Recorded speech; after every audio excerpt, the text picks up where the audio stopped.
right now and share it out on social media so everyone can hear from the president. I don't know if you know it, it's a great lady. This is a great lady. This is a great one. Thank you, Miriam. Thank you very much.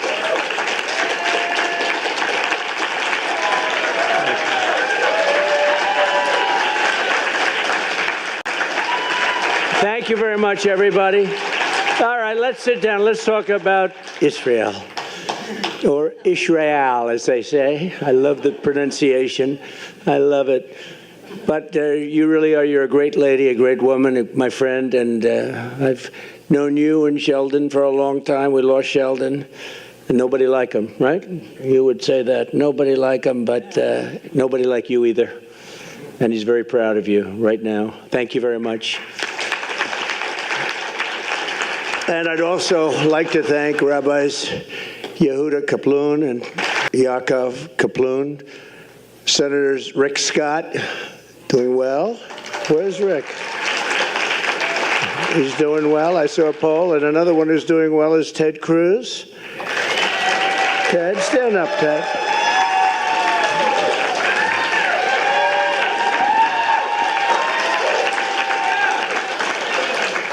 Thank you, Ted.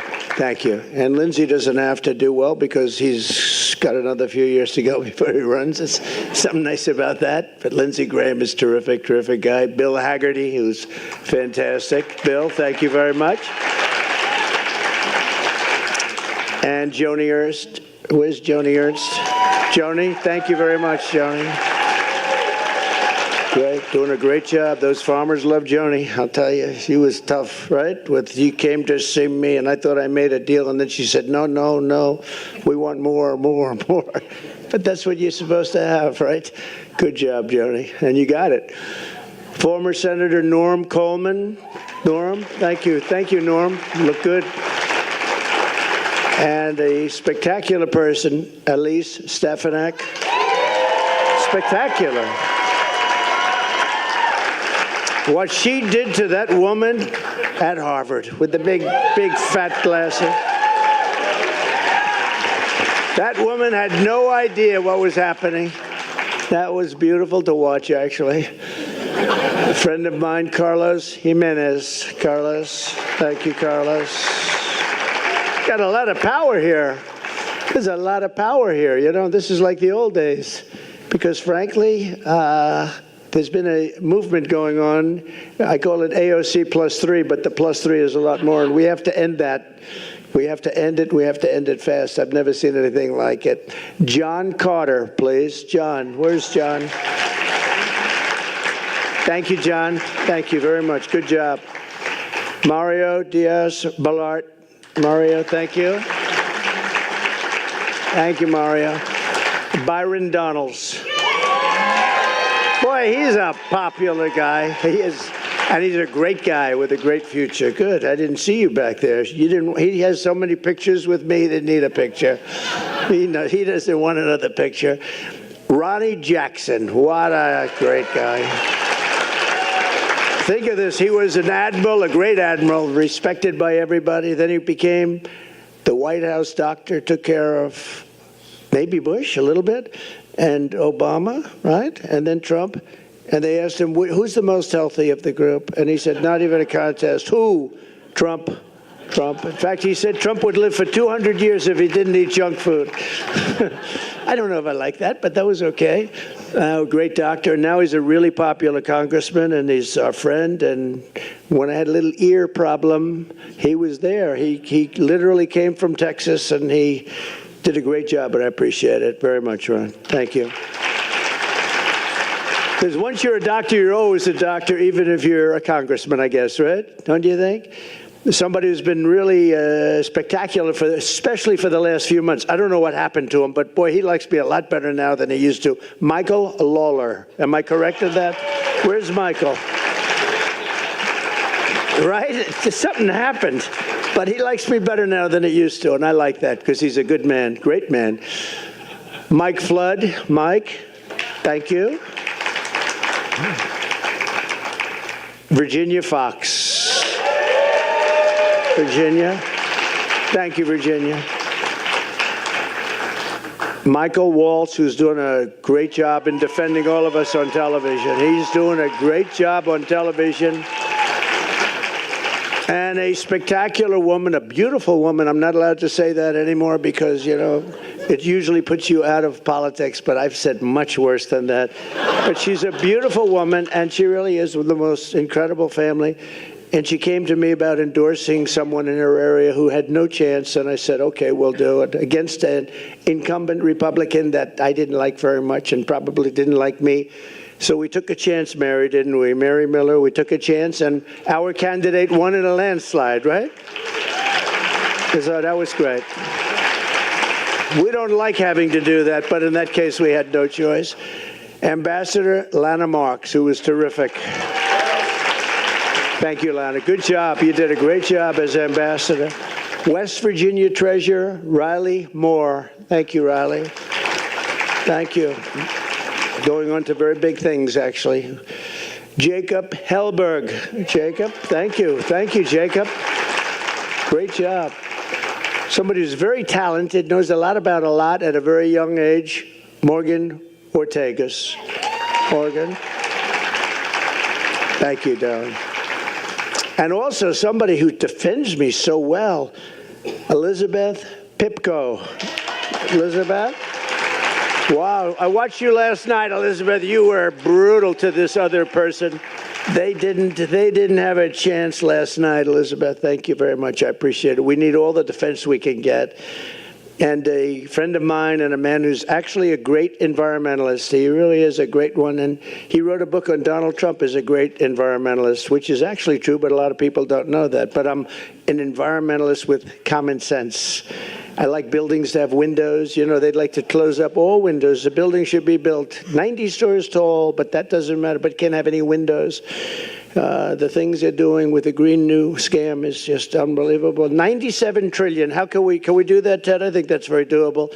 97 trillion. Most people don't know what that means. Nobody knows. Nobody's ever heard of a number. To do the Green New scam the way they want it. 97, that's more than China, the United States, and every country in the world for the next 200 years has.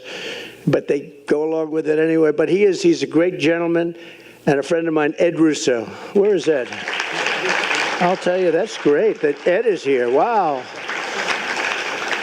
Before we begin, I just want to mention some polls that just came out, and I've decided to go back to doing this because they never release the polls when they're good, and they've been really good, and they don't release them. And unless one comes out, they had one that came out the other day where they interviewed 51% Democrat, 22% Republican. Trump's down by 6. I said, how the hell can you win on a poll like that? When you're down by, like, they interview 40% more Democrats, and then they say, if you're down by 6, that means you're actually winning by about 15.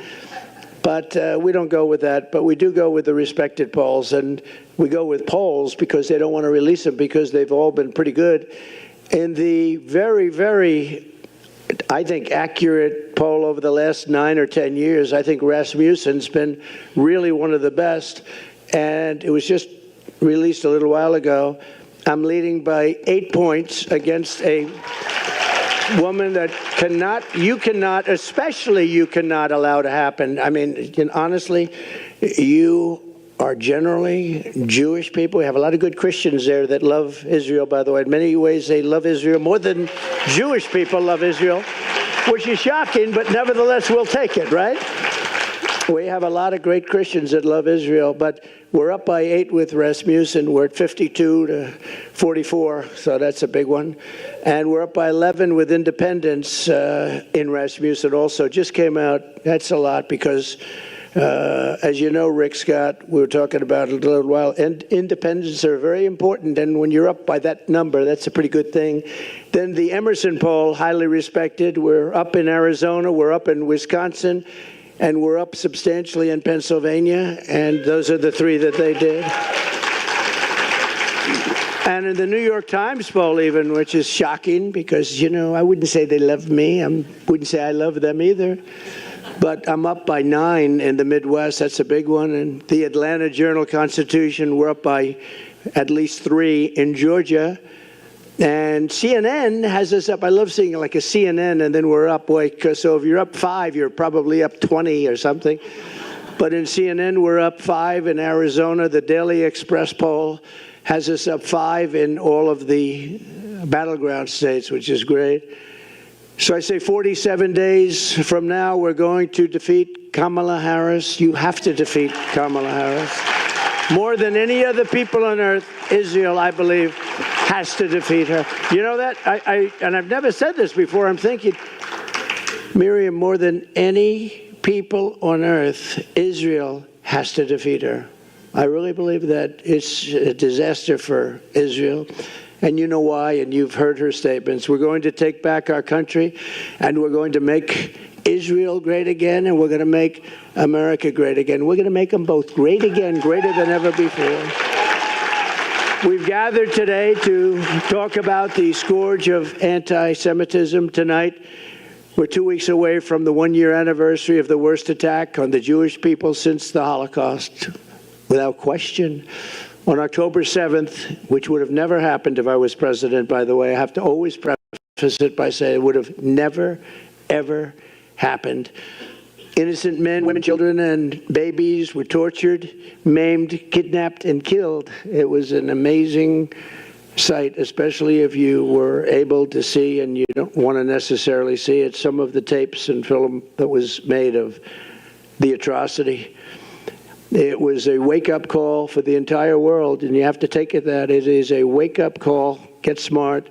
Instead, even here in America, Jewish citizens have been forced to endure the worst outbreak of anti-Semitism in many generations. And so many people shockingly even deny the attack took place. This is a new thing. I saw it recently where they're interviewing people. They said, well, we don't know if there was an attack. I don't know. It's just so terrible. And, you know, there were people I read many times during the Holocaust, we had people denying it. They were deniers. They said, we don't believe it ever took place. And it's a terrible thing when they say that. I never thought I would see anything like what is happening right now. I never thought you'd ever see a thing like this ever happen. It's beyond belief. You know, 15 years ago, Israel was the strongest lobby, if you want to use the word lobby, had the strongest representation of people like this. These are great people, Miriam. But the strongest there was, if you said something about a Jewish person or something about Israel that was bad, you were out of politics. Unless your name was Ted Cruz, he could get through. I think Ted could get through, but maybe not. Maybe even Ted. But it's true. You said something about Israel that was bad. It was like, today, you have to fight. We all have to fight for Israel. I am so surprised to see it, but we're going to win the fight, so don't worry about it, okay? We'll win the fight. There are those that say it's very much like a long time ago when you could say anything, but all across our land you've seen Jewish Americans harassed and attacked and terrorized by anti-Semites and Hamas sympathizers. I can't believe what we've been witnessing over the last year. Actually, I've watched it in great detail. I've watched it, and I've watched it take place. It's hard to believe. Yet, despite presiding over this explosion of anti-Semitism, Kamala Harris has done absolutely nothing. She has not lifted a single finger to protect you or to protect your children or to even protect you with words. I'm here today to tell the Jewish American community that this ugly tide of anti-Semitic, pro-Hamas bigotry and hate will be turned back and crushed starting at noon on January 20th, 2025. Thank you.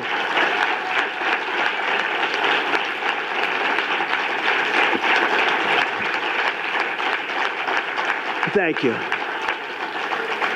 It will be a bright new day for the Jewish community in America. No longer will you have to walk the streets in fear. You're walking the streets in fear. Can you believe it? Young college students are afraid to go to college. It's not something that anybody thought they would ever hear or see. No longer will you be threatened on your college campuses. No longer will you be discriminated against in college admissions. And no longer will your own government import jihadists from places that we don't even want to talk about. And they want Jew haters from overseas, and they let them come in and resettle in your communities right here at home, and nobody's ever seen anything like it. My promise to Jewish Americans is this: with your vote, I will be your defender, your protector, and I will be the best friend Jewish Americans have ever had in the White House.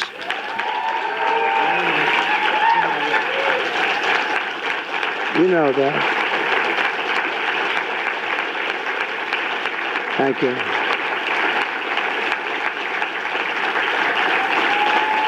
But in all fairness, I already am. I think I already am. I don't have to think. In fact, I already am. I am the best defender you've had as president by far. I think there'd be no question. Miriam mentioned 4 or 5 of the things. Those, each individual thing. Oh, her husband would drive me crazy. You have to do this. You have to do that. You don't know what I had to put up with. She was like the calming influence.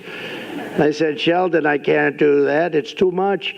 He said, no. And every time I got something, he'd immediately start with something else, right? He'd get something, always fighting for Israel and the Jewish people. But, you know, I had such great respect for it.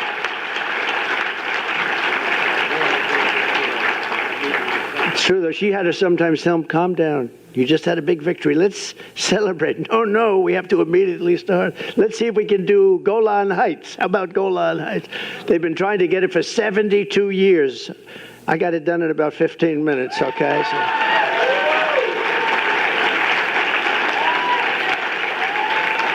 Even Sheldon couldn't believe that one, I'll tell you. Even Sheldon couldn't believe that one. He said, we just got Golan Heights. They didn't even ask for it. I actually gave you that one. You didn't ask for it, but I thought it was important. Ground zero for the outbreak of the anti-Jewish hate under Kamala Harris has been our college campuses. At UCLA a few months ago, Marxist thugs dressed up like terrorists and created, quote, Jew exclusion zones, blocking Jewish students from entering parts of the campus. Can you imagine that? A week after the October 7th attack on Israel, anti-Semites at Miami University in Ohio sent Jewish students and staff an email that said, quote, the best Jew is a dead Jew, end of quote. This is stuff that's not even thinkable. And the colleges do nothing about it, too. Most of them. At Baruch College, a mob of Hamas supporters targeted a group of innocent Jewish freshmen at a welcoming dinner, shouted slurs and mocked them for the death of Jewish hostages in Israel. At Princeton University, radical activists displayed the Hezbollah flag very proudly. At Columbia, you watched that along with everybody else. It was terrible. They took control of the school buildings, these magnificent buildings. They beat the hell out of them, by the way. And the campus became so dangerous for Jewish students at the university, Rabbi told them, please go home, go home. A Yale professor called October 7th an extraordinary day. It was a great day, he said. A Cornell professor said that these heinous attacks were, quote, exhilarating and energizing to everyone. Kamala Harris said that the radical demonstrators on college campuses were, quote, human emotion should be this way. This is her message. This is somebody that's among 2 people. So we started off with 350 million. Of course, we really don't know how many people we have in the country anymore. They're coming in so fast at the border. Many criminals, many from jails, prisons, many from mental institutions, from insane asylums, terrorists. They're pouring in at levels we've never seen before. And she was the border czar. She now says she wasn't, but she was still in charge of the border. She's the one that did it. And I will tell you, the message that she gave is wrong. It's dangerous, and it's unbefitting a candidate for the President of the United States. So think of it. Let's assume 350 million. We're down to 2. I told our great First Lady the other day, well, we're down to 2, and now we're leading in the polls by, I think, a lot. I'm calling on Kamala Harris to officially disavow the support of all Hamas sympathizers, anti-Semites, Israel haters. on college campuses and everywhere else.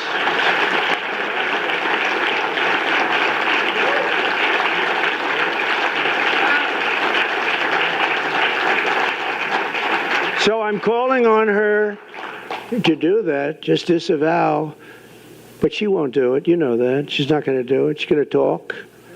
She's going to talk about nothing, talk about the weather. And sadly, and I have to say this, and it hurts me to say it, you're going to still vote for Democrats, and it doesn't make sense.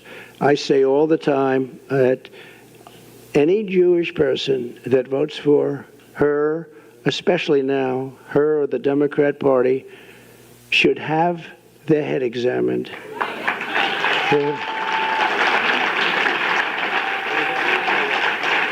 It's true. And, I just find it so hard to believe, and part of it is habit, I guess.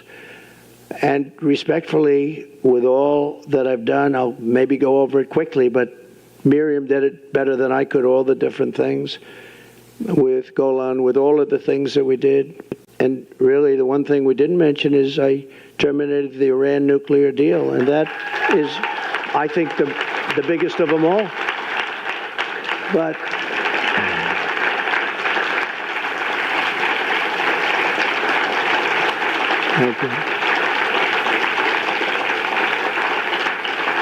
the problem is, we could have had a deal, any deal we wanted.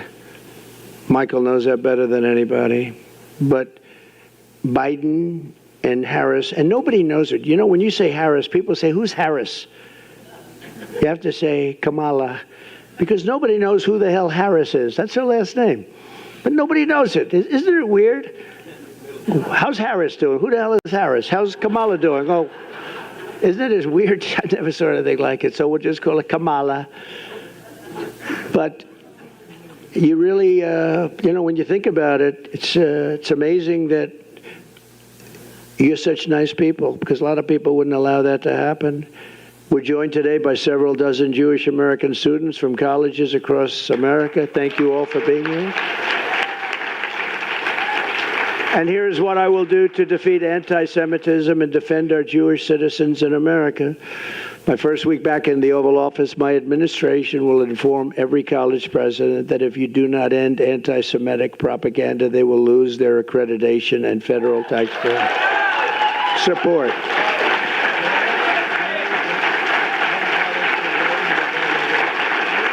Thank you.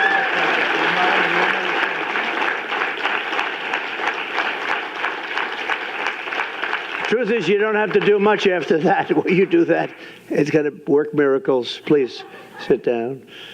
We will not subsidize the creation of terrorist sympathizers, and we're not going to do it certainly on American soil. We're not going to do it anywhere. Next, I will inform every educational institution in our land that if they permit violence, harassment, or threats against Jewish students, the schools will be held accountable for violations of the civil rights law.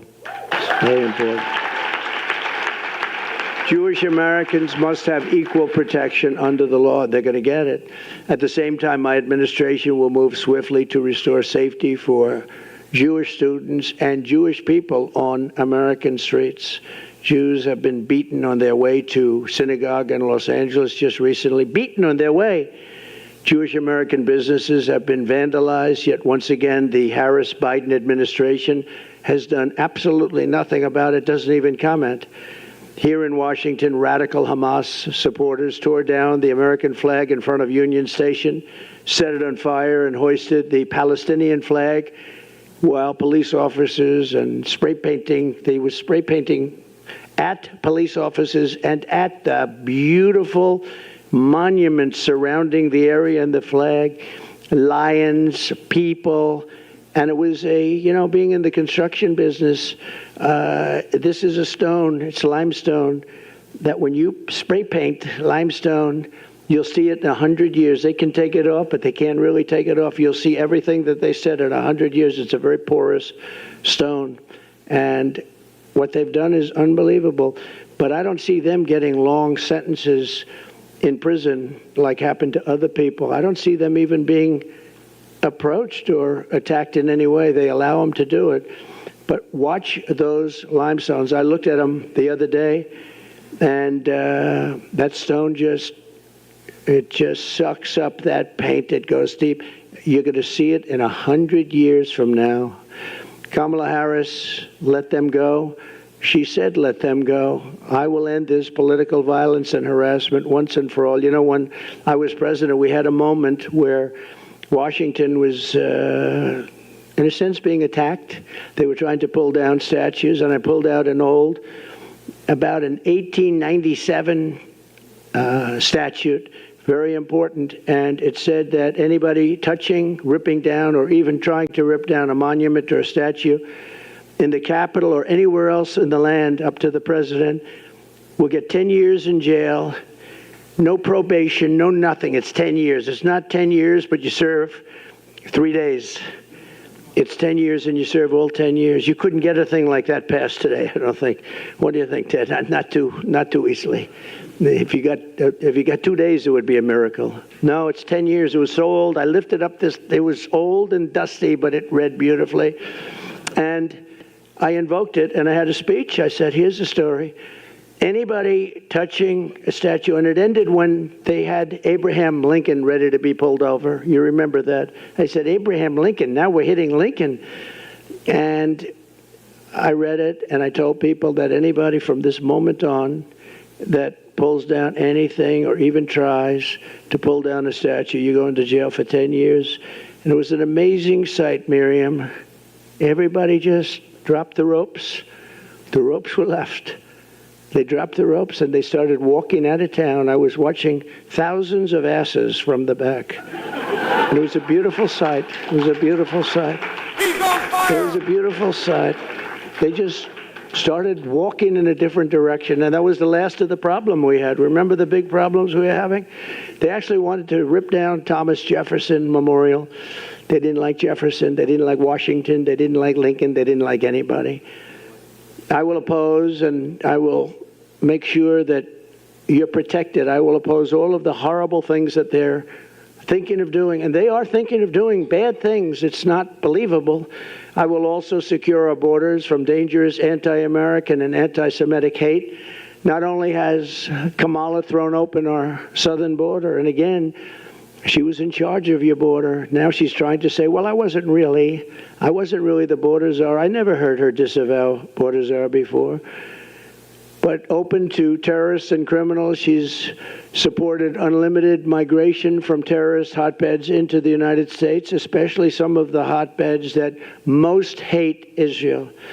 Under border czar Harris, armies of foreign Hamas sympathizers now march brazenly through our cities. They're literally marching in our cities, and they came from some very vicious, violent parts of the world, and they do not like Jewish people, and they do not like Israel, and they've let that be known, and we are not going to tolerate it. I will not let what happened to Paris, what happened to London, and what's happening to them, too, by the way. That's not over. What happened to Brussels happened here in America. It's not going to happen.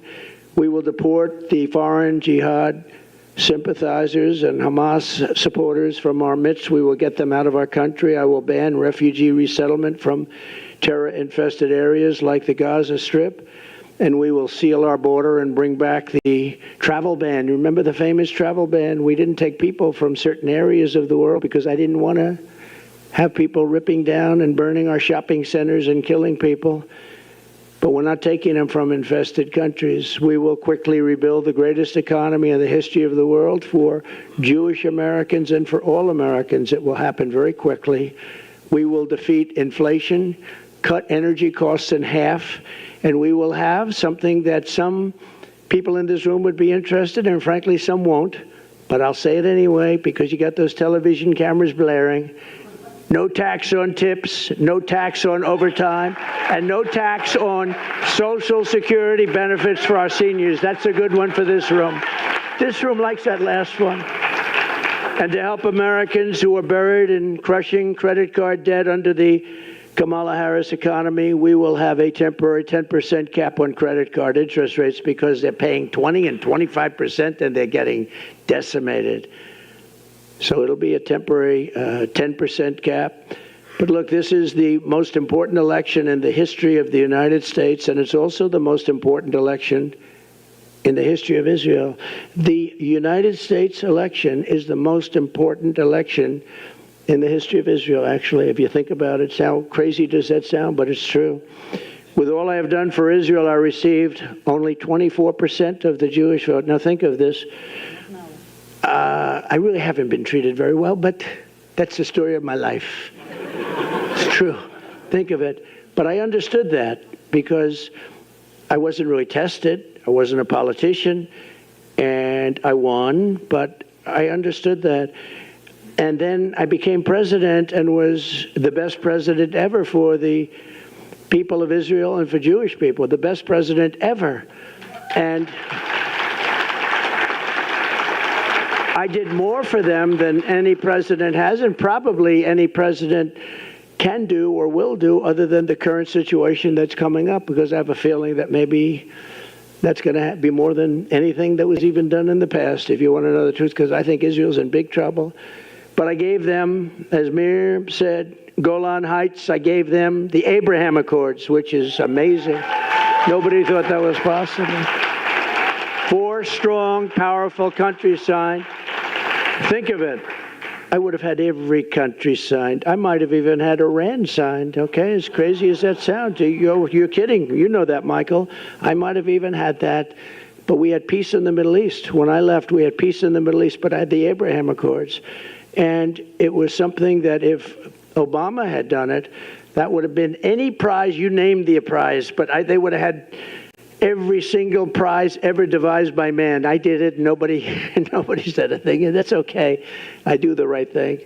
And I was helped a lot by Jared and a lot of other people that really understood what was going on. But I recognized the capital of Israel and opened the embassy in Jerusalem and got it built. Not just had it there. You know, the generals came in one of my days in office. They said, "Sir, could you sign this? What is it?" It said, "Order for $2 billion to be spent on an embassy that would have cost much more." I said, "Where's the land?" "We don't have it yet, sir, but we have a couple of terrible sites under negotiation." I'm good at real estate. These were bad locations in Jerusalem.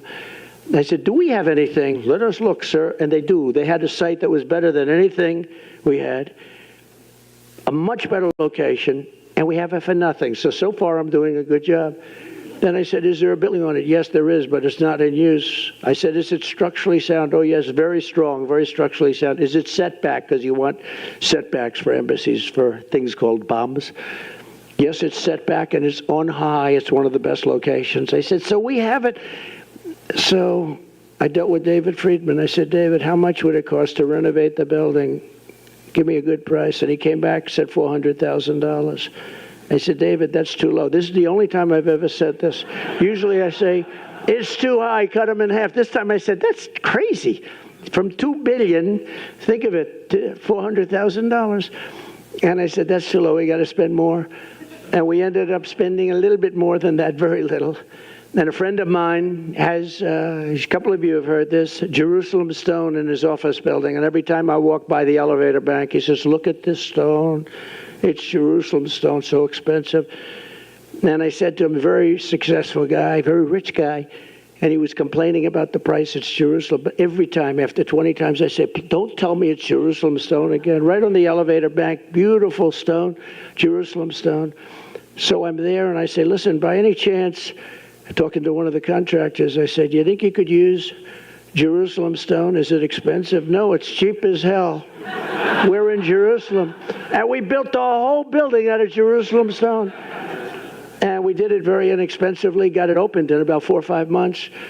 You would still be talking about your $2 billion building, Ted. That building would be under talk for about 5 more years, and then they'd spend $5 billion and it would look like hell. This building is better. You'll never do better. Someday they'll rip it down and do some monster. But I was very proud we got it built. And most importantly of all, in my opinion, Because I asked, what's the best? Golan Heights, is it? Is it Jerusalem, the capital, moving the embassy and all of that? What is the best? What's the best? Is it the Abraham Accords? And some friends of mine that are very smart, no, not even close. The best thing you ever did for Israel is you terminated the Iran nuclear deal, which was the worst deal ever made for Israel or for any country. That was the best. That's true. That was more important. Remember, that was more important than any of the other things, of the many other things that we did. The problem is that Harris, Kamala, and Biden did absolutely nothing with it. You could have made after the election, which we had a very bad thing happen with that election. Think of it.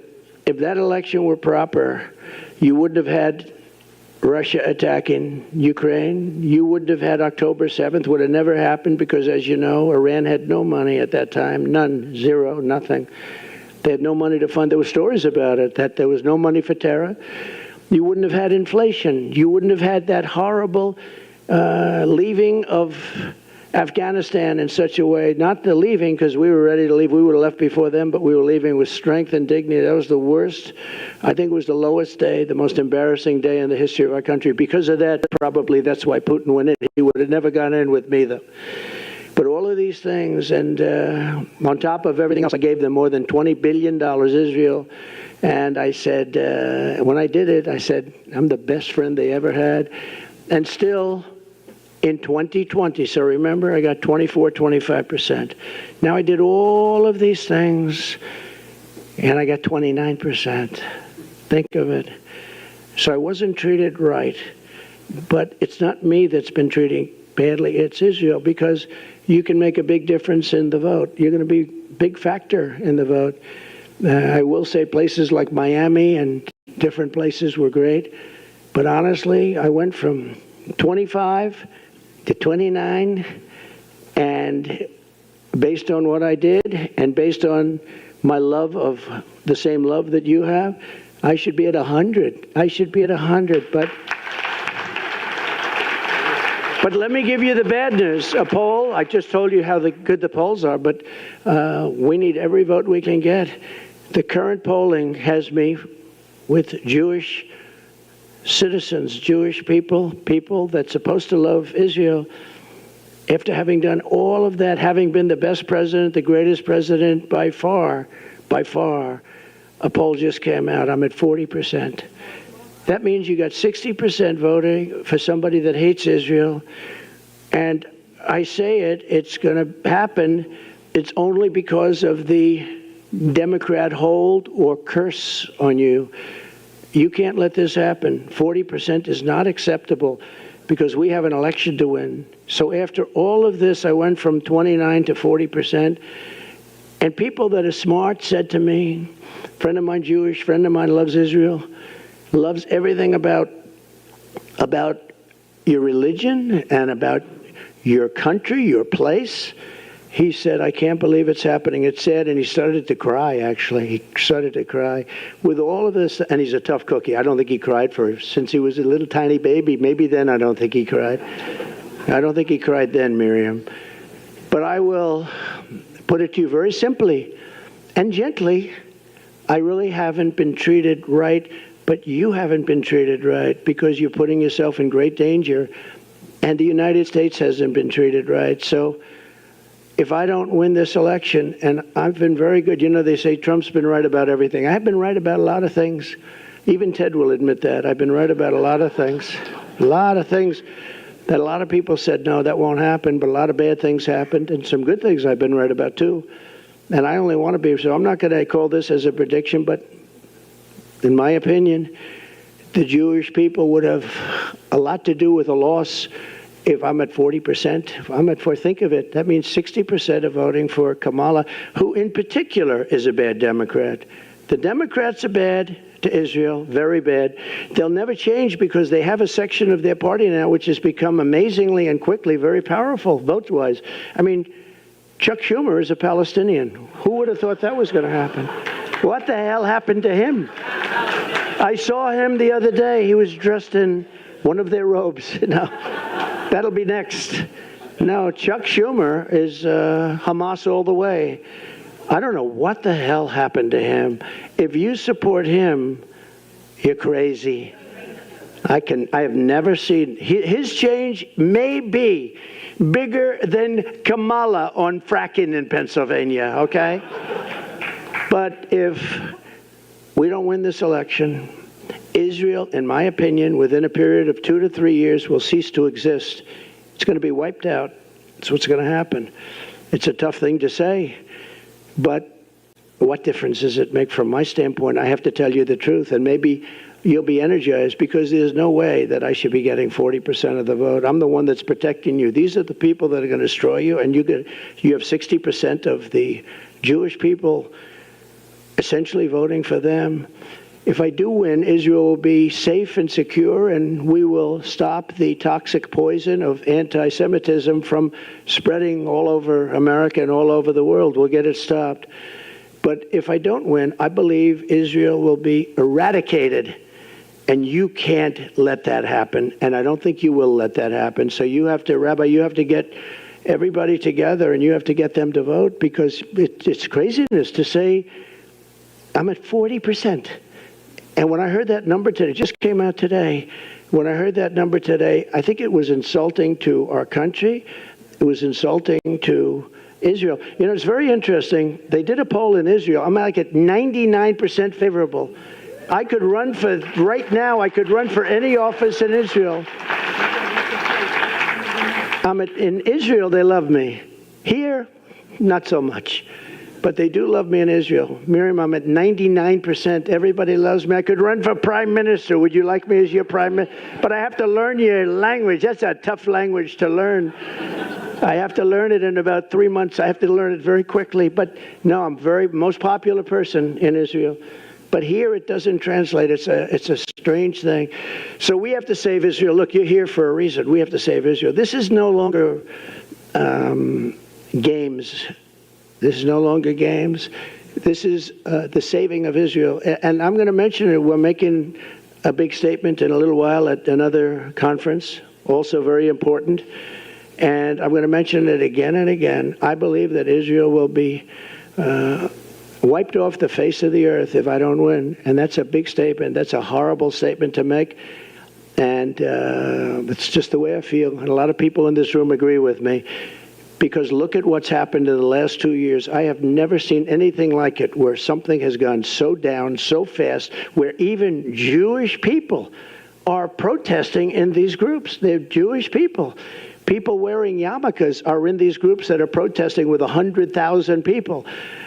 So they have to change their way, because with your vote, you can reject anti-Semitism in our schools, in our communities, in our foreign policy, and in our immigration system. But all of that starts by rejecting Kamala Harris at the ballot box. She is anti-Israel, and she is anti-Jewish, and you got to get smart to it. And with that, I have great love and great respect for so many of the people in the room. I have so many friends in this room. I fought so hard for you. But it's time that you fight the real fight. And the real fight is to save Israel. Thank you very much. Thank you very much.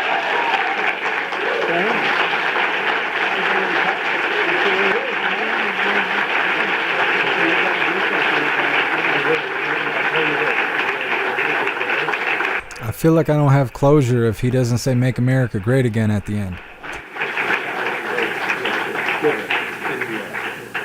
We'll do it. Thank you, everybody. Thank you very much.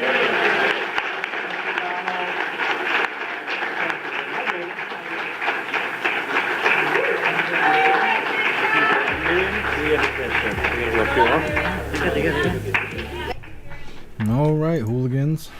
That was President Trump in Washington, D.C. What'd you guys think of his speech? I didn't really know what to expect, and everything they talked about was foreign places. And you guys know I don't know anything about that. So I don't have much of an opinion. He looked good. Nobody tried to shoot at him. Good. That's all I got. I don't have anything else. Like I said, I don't know about them foreign countries. I only worry about America.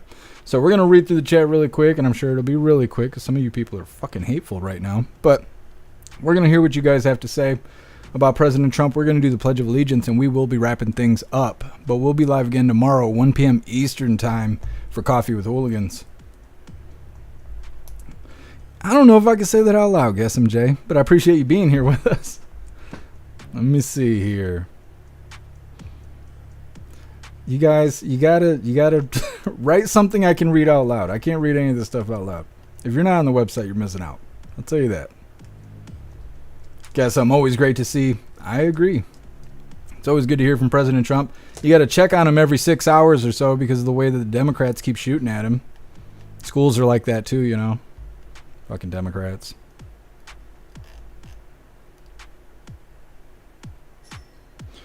Russell, make Israel great again. I've seen people saying that sarcastically. I don't know what to think about it. Like I said, I ain't got sides. I'm on America's side. Sam, well, Trump made it another day without an assassination attempt that we know of. It's stupid. I'm glad he still leaves the house. I'm glad he still does these events and stuff like that. I still don't know what to think about the whole explosive being found near the rally in New York. It's weird how that was a... Oops, I just messed everything up. It's weird how that was a really big deal for like 4 hours, and then it just disappeared, and now nobody talks about it like it never happened. Very weird. Very weird. Hey, I appreciate you, Breeze by You. Thank you for being here with us. Sibo. Need to have Ben Shapiro's take on it. I've only heard Ben Shapiro a couple times. He probably will do a take on it.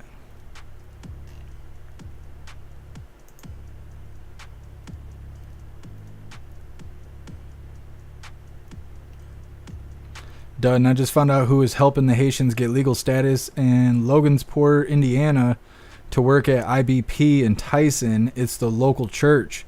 Interesting, Dutton. Weird. Wow. That kind of makes sense if you think about it. Who's going to help you try and cross some lines? It'd be a church, because that's who helps everybody. That's really interesting. Peyton, Trump was soft-spoken but stern. I agree. I'm waiting to see how the news spins it, because he was talking about Israel being wiped off the face of the earth if people vote for Hyena Harris. But you know how the news is. They'll crop that up and make it look like he's talking bad stuff.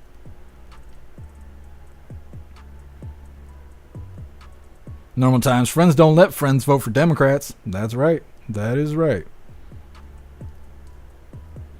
What's up, Kukola? Happy freedom.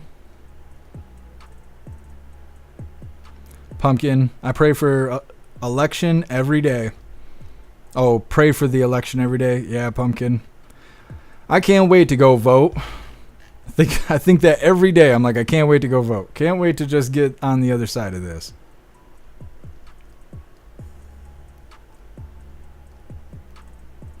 What's up, Sergeant Tripod? Happy freedom. Free Thinker Texan, they're going to edit the fuck out of that line. Oh, yeah. They're probably going to grab a couple things that he was saying. Try and make a big deal out of it.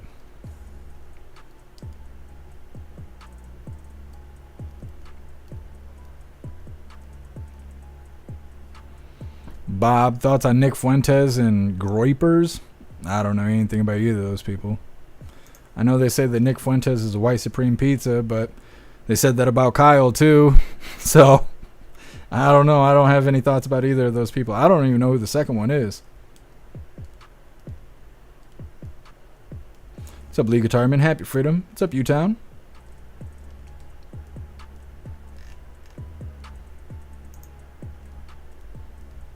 What's up, Toy Mafia? Happy freedom. Mark, I heard it was a training prop. Yeah, that's one of the 5 different stories that I heard too. What's up, Lake Lady? Happy freedom. All you guys gotta do is vote the trolls off the island. You don't have to live with them if you don't want to. Amfarm, he was good on Gutfeld last night. We played a clip from there earlier today during Hot Coffee with Hooligans. But I've seen a couple clips, and it seemed like he did really good out there. I haven't seen the whole thing, though. I haven't seen the whole... I was planning on watching it later today. See the whole episode. What's up, Carolyn? Happy freedom. What's up, Mr. Satan? Appreciate you being here. Sam, they're going to have it edited into Trump hates Jews. It could be. Could be. They might go out there and be all mad tomorrow. You never know. The BLMers, they're all excited to publicly hate somebody for their skin color, which is just the weirdest shit ever.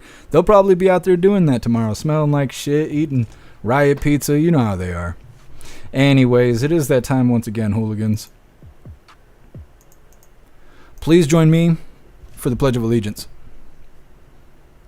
I pledge allegiance to the flag of the United States of America and to the republic for which it stands, one nation, under God, indivisible, with liberty and justice for all. All right, we did the thing. Didn't mute myself. We are good to go. We're going to read through the chat one last time just to make sure no hooligans are left behind. While I do that, I'm going to drop this Linktree link to all of you guys because I need to do those things.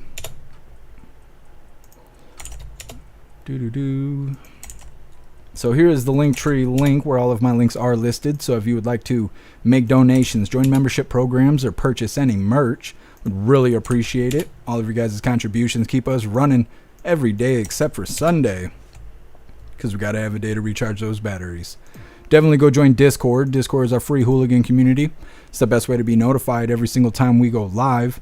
The hooligans are there keeping the conversation going 24/7, and we have a news board to keep you up to date with everything going on around the world, so definitely go join Discord.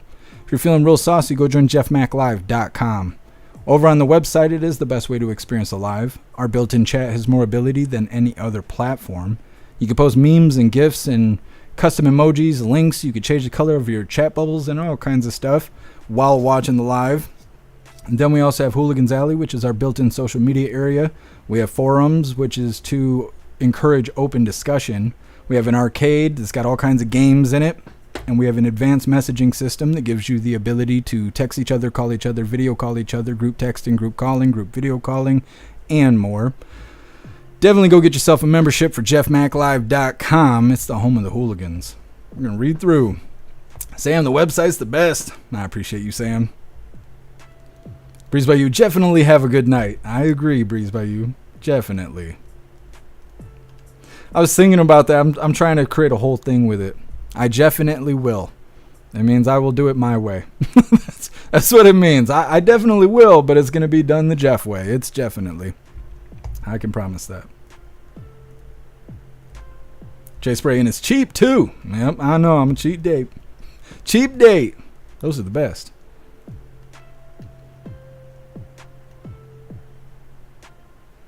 Hey, I appreciate you guys. Thank you for being here with us.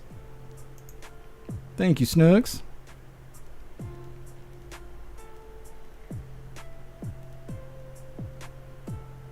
Normal times, I'm off to heckle those silly libs on what? On Mediate? Let them have it.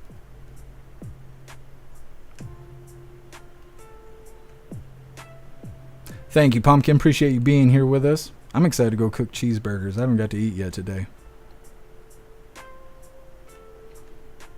Thank you, Scramble Pad. Appreciate you being here. You have a great day as well.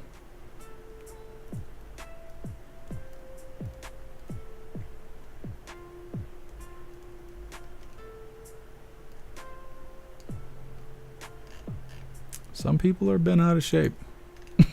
I will say that.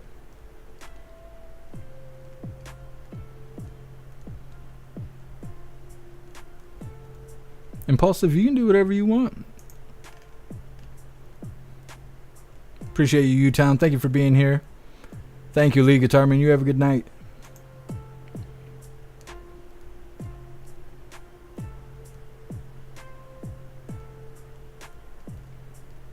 You guys are writing paragraphs over here. I'm not going to sit here and read your damn book. Thank you, Deputy Dog. Appreciate you being here. Appreciate you, Toy Mafia. And we're all clear on X. All right, hooligans. Like I said, we will be live again tomorrow, 1 p.m. Eastern time for the very next Coffee with Hooligans. I don't know if we got President Trump or not. I can't remember, but we will be doing the voice chat over on the website, 6 p.m. Eastern time after Coffee with Hooligans. So definitely look forward to that. If you got yourself a nice little membership, if not, you should definitely go get one. Huge shout out to everyone that made donations, joined the membership programs, or purchased any merch. I really appreciate all of you hooligans, and I wouldn't be able to do any of this if it wasn't for you. So thank you so much for all the support, and I'll see you on the next live. Until then, stand tall, shine bright, and that's a wrap.